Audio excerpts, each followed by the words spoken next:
Figure désormais incontournable de l'émission Affaires conclues, Diane Châtelet a accepté de répondre aux questions de Pure People. Comme l'acheteuse très populaire s'est livrée sur des secrets de tournage, sa manière de procéder lors des enchères et a évoqué les tensions qu'il pouvait y avoir en plateau. Diane Châtelet illumine les quotidiennes et les primes d'affaires conclues, France 2, l'émission d'enchères qu'elle a rejointe il y a presque 5 ans.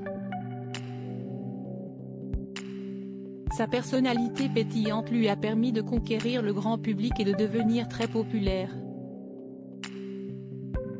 PurePeople.com a ainsi décidé de ne savoir plus sur l'acheteuse passionnée et spécialisée dans les œuvres du 19e et du 20e siècle.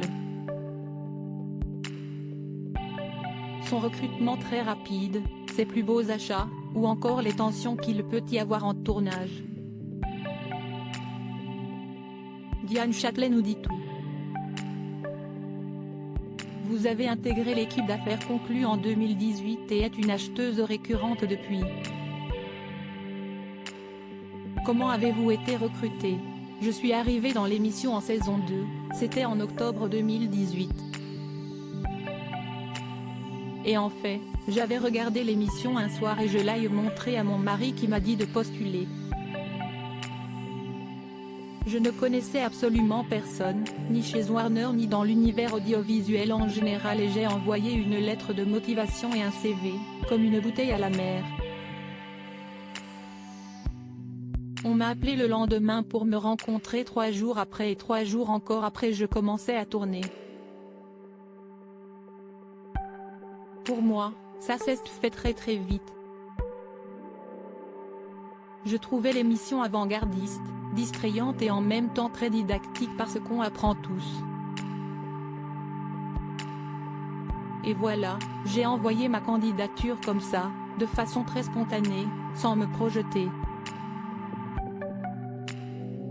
Et quand on m'a appelé le lendemain, j'ai été particulièrement surprise, rire.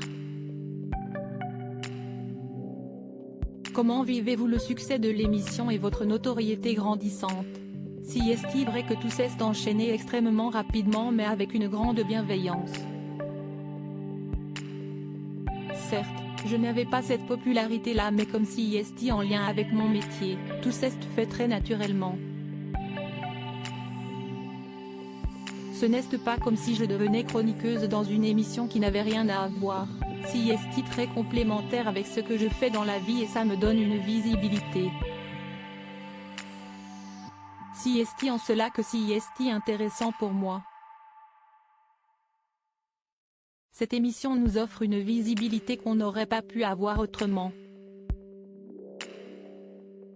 Cela a-t-il changé votre quotidien? Oui.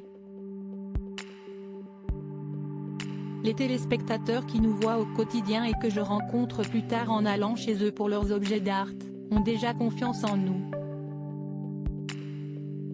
Ils nous font rentrer quand même dans leur intimité, normalement il faut que cette confiance naisse, et grâce à l'émission elle est déjà acquise. Avez-vous des petits secrets de coulisses à partager? Il y a des bizutages pour les nouveaux. FX, François-Xavier Renoux, note de la rédaction, est hyper taquin avec Caroline, Margeridon, note de la rédaction, notamment. On partage tous la même loge et on peut cacher une chemise par exemple, ça reste bon enfant. La voiture de Caroline a aussi été une cible, rire. Mais si est vraiment potache, il n'y a rien de méchant. Y a-t-il parfois des tensions en plateau? Ah oui.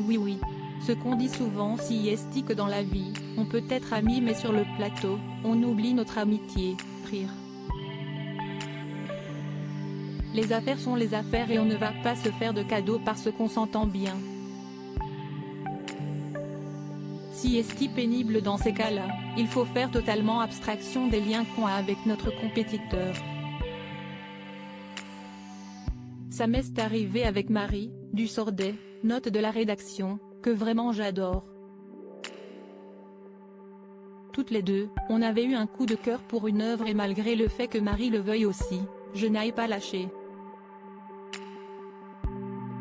Si est un peu douloureux, ce n'est pas facile de faire ça mais on est obligé parce que ces choses-là on ne les reverra pas. On n'est pas détendre, rire.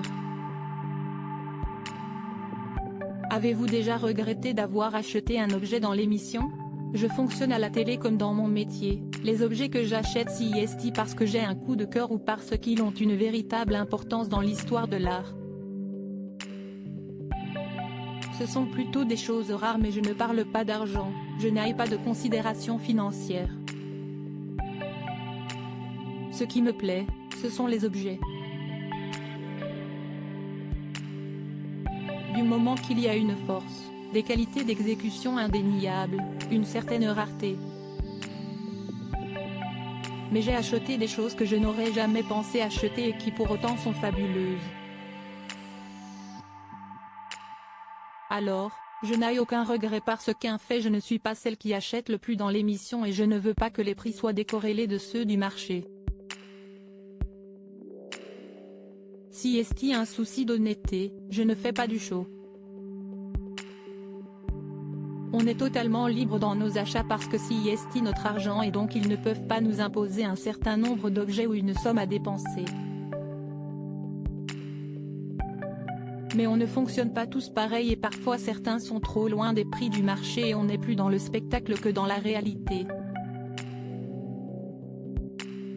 Je ne suis pas certaine que ceux qui font ça donnent une bonne image des marchands. Comment fonctionnez-vous lors des enchères? Moi, je ne mets jamais de plafond et je ne sais jamais à l'avance combien je vais dépenser pour un type d'objet mais si je le veux vraiment, je l'achète, si est une certitude parce qu'il y a des objets qu'on ne reverra jamais. Je me souviens d'une lampe particulièrement rare, la lampe Fungo, de Gabriela Crespi, qui fait partie de la collection Rising Sun. C'était une merveille de trouver ça et donc je n'aurais pas lâché.